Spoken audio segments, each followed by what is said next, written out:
Pemirsa, polisi terus menyelidiki dugaan penghinaan presiden yang melibatkan calon wakil Bupati Bekasi Ahmad Dhani. Polisi bahkan mengagendakan memeriksa sejumlah saksi sebagai saksi dari kasus tersebut. Ya, sudah ada Sadrina Evanalia untuk menjabarkan informasi ini. Ya, Sadrina, apa atau siapa saja yang diagendakan diperiksa polisi pada siang ini? Eliza, untuk agenda pemeriksaan pada siang hari ini bukan terkait dengan pelaporan dari kasus Ahmad Dhani terkait dengan kasus dugaan penghinaan kepada penguasa atau Presiden Jokowi.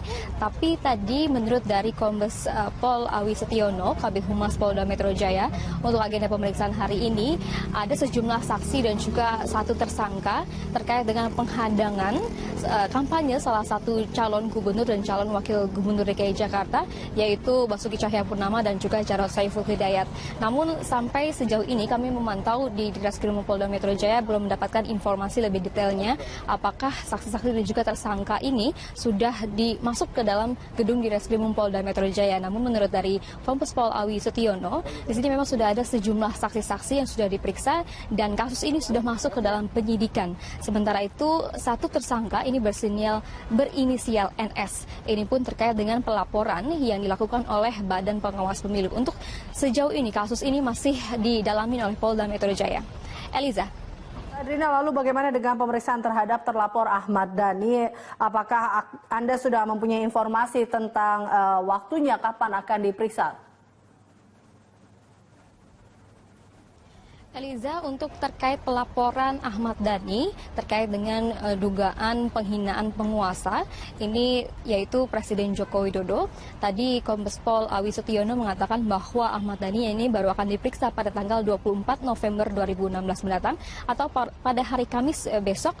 Kemudian di sini bukan hanya Ahmad Dhani saja, tapi ada sejumlah saksi-saksi lainnya yang juga akan diperiksa, termasuk dari Mulan Jamila, kemudian juga Ratna Sarumpait. Ini baru pada tanggal 24 November 2016. Ini pun terkait dengan laporan yang diadukan oleh relawan Jokowi, yaitu Projo dan juga LRJ, Laskar Rakyat Jokowi. Kepala Bidang Humas Polda Metro Jaya, Kombes Awi Setiono mengatakan akan memanggil Rizik Syihab dan Amin Rais. Mereka akan diperiksa sebagai saksi terkait kasus dugaan penghinaan presiden yang dilakukan oleh musisi Ahmad Dhani. Sedianya ada 8 orang yang akan dipanggil penyidik terkait kasus tersebut. Mereka yakni Habib Rizik, Amin Rais, Munarman, Egy Sujana, Ratna Sarumpait, Mulan Jamila, dan Ahmad Dhani sendiri. Polda Metro Jaya memanggil mereka setelah sebelumnya relawan Jokowi, Projo, dan Laskar Rakyat Jokowi melapor adanya dugaan penghinaan terhadap Presiden Joko Widodo yang dilakukan Ahmad Dhani saat berorasi pada demo 4 November lalu. Menurut Awi, dalam perkara ini Ahmad Dhani diduga melanggar KUHP pasal 207 tentang penghinaan terhadap penguasa dan badan hukum. Kapolri Jenderal Tito Karnavian mencium adanya agenda makar dalam rencana unjuk rasa lanjutan yang digelar pada 2 Desember mendatang. Untuk itu Kapolri mengingatkan massa mengurungkan aksi yang bisa mengganggu ketertiban umum.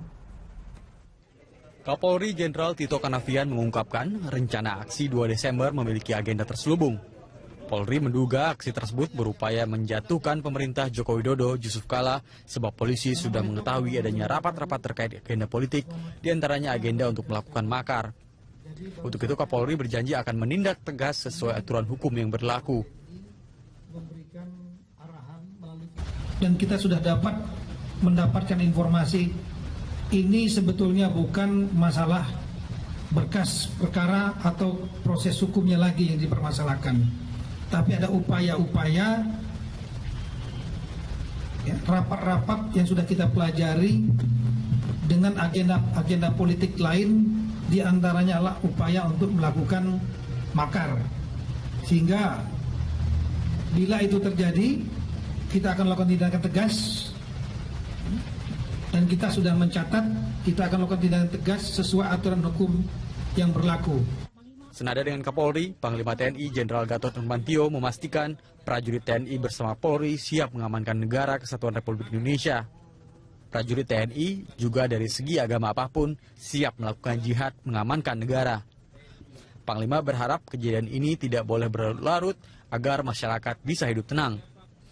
Untuk itu prajurit TNI akan mengamankan situasi tanpa senjata. Apabila seperti yang dikatakan oleh Pak Kapolri, itu adalah tindakan makar, maka itu bukan urusan kepolisian saja, tapi udah urusan TNI juga.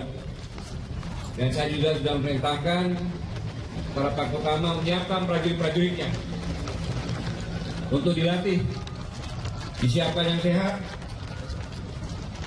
dan untuk diketahui oleh seluruh masyarakat Negara Kesatuan Republik Indonesia bahwa prajurit TNI sejak dia masuk, dididih, disumpah, para prajurit saya sudah memenuhi syarat-syarat dari segi agama apapun yang dia anut untuk melakukan jihad.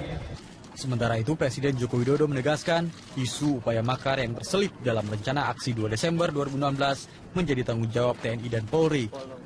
Presiden menyerahkan sepenuhnya kewaspadaan dan penanganannya kepada aparat keamanan. Ya, itu tugasnya Polri dan tugasnya TNI untuk waspada. Yang membahayakan NKRI, yang membahayakan demokrasi kita. Tugasnya Polri dan TNI. Dan semuanya ya harus merujuk pada ketentuan-ketentuan hukum yang ada. Enggak, dari saya itu. Kepolisian menduga ada upaya makar dalam aksi 2 Desember 2016. Aksi tersebut menuntut penuntasan kasus dugaan penistaan agama yang melibatkan Gubernur nonaktif DKI Jakarta, Basuki Cahayapurnama atau Ahok, hingga melengsarkan pemerintahan Joko Widodo Yusuf Kala. Tim Liputan Berita 1, Jakarta. Anda menyaksikan News Update bersama saya Fitri Megantara. Pemirsa, pemeriksaan terhadap Gubernur DKI Jakarta nonaktif Basuki Cahayapurnama sebagai tersangka kasus penistaan agama akan berlangsung hari ini di Gedung Rupatama Mabes Polri. Kadif Humas Polri menyatakan pemeriksaan akan dijadwalkan pada pukul 9 pagi. Dan untuk mengetahui situasi terkini di Mabes Polri, kita akan langsung bergabung dengan reporter Tika Bermau dan juru kamera Rinto Harahap dari Mabes Polri. Tika, pemeriksaan perdana Ahok dijadwalkan pagi ini. Apakah Ahok sudah terlihat tiba di Mabes Polri?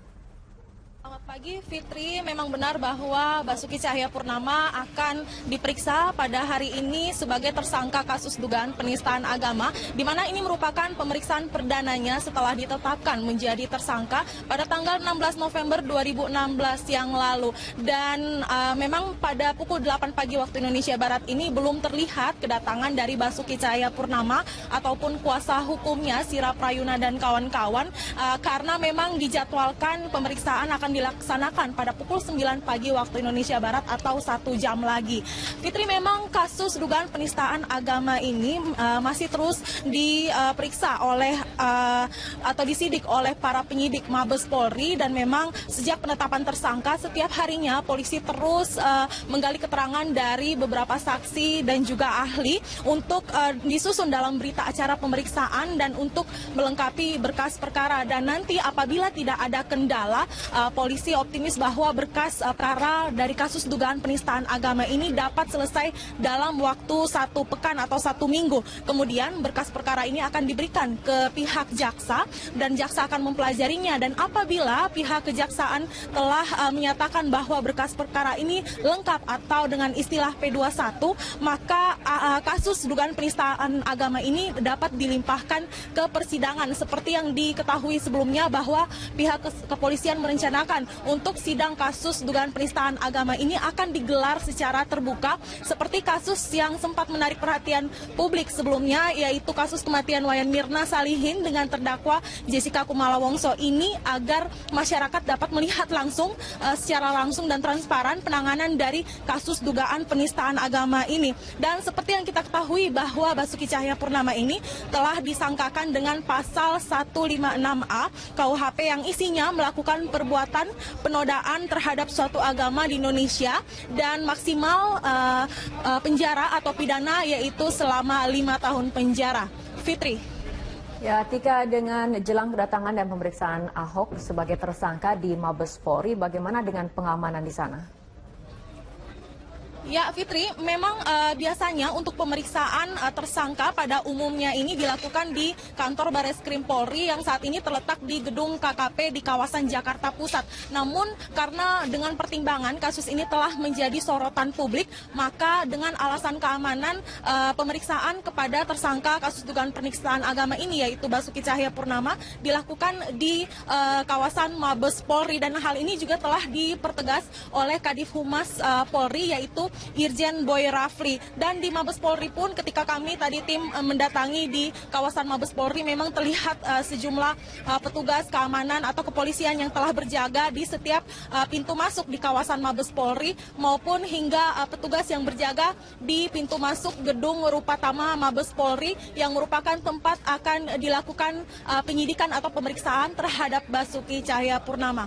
Untuk sementara demikian, Fitri, yang dapat kami laporkan. Baik, terima kasih Tika atas laporannya. Pemirsa, demikian laporan langsung reporter Tika Bermau dan juru kamera Muhammad Rinto dari Mabes Polri Jakarta. Jenderal Polisi Tito Karnavian bersama Panglima TNI Jenderal Gatot Nurmantio pagi tadi melakukan video conference kepada seluruh Kapolda dan Pangdam seluruh Indonesia.